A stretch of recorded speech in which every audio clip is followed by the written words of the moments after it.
Mohon perhatian kepada pejalan kaki maupun kendaraan bermotor yang melintas Jalan Insinyur Haji Juanda, tepatnya di depan seberang jalan pintu gerbang Komplek Perkantoran Pemkab Aceh Tamiang.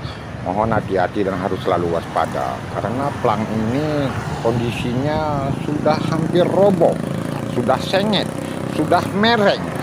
Mungkin tidak lama lagi ini akan roboh karena kondisinya seperti ini.